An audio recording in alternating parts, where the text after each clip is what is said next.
Okay, so this is going to be a video explaining how you start a mat.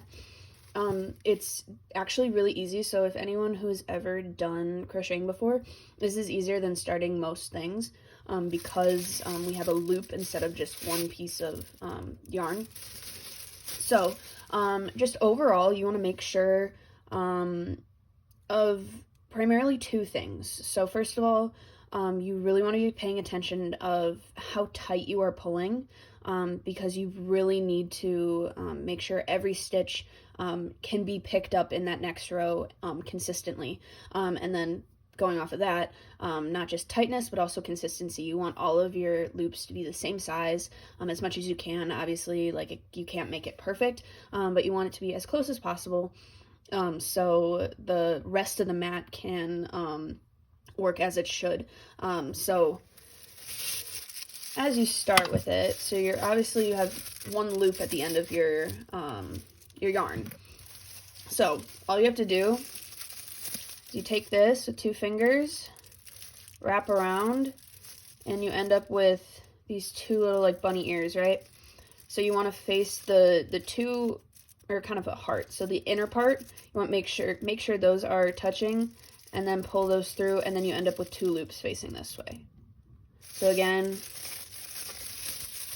take this, pull it through, and then you have a loop. So all you're literally going to do is stick this in here, and that's all you got. So again, you want this to be loose, not much tighter than this. This is perfect. And all you're doing is you're just doing a singular stitch that makes a chain. So you'll wrap around and then pull over, and that would be 1 stitch. You go again, 2.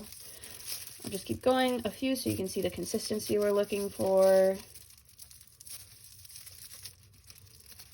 few more. And you might run into some weird, janky things like this. You just gotta try your best. If it is really, really messed up, obviously we try to just go through it like nothing's happening if we're doing a normal, if the mat's already started. But since this is the beginning of the mat, you really want to make sure it's as consistent as possible. So if something like that really messes with the mat, this one isn't all that big of a deal. It's just like an extra little thing hanging out. It's fine, but make sure you're highly aware of how that could affect the rest of the mat. So this is about what you want. You want to make sure these are nice and big enough so you can stick. This one's a little tight, but make sure you can stick a hook through it for the next round. So yeah, you don't want anything tighter than this, because this is about as tight as you can go to be able to get a crochet hook through it. But you're going to do a total per mat of 40 to 45 stitches to start the mat. Make sure you don't do any more or less than that. Less you can kind of work with. The mat will be kind of smaller than it should be, but that's okay. But where it really becomes a problem is if you do too many stitches, because then you're going to use so much more yarn than you really need to, and that's just a pain in the butt. So once you have, obviously, pretend this is my 40 stitches, you will just do a normal way of starting a new row, and you'll go across.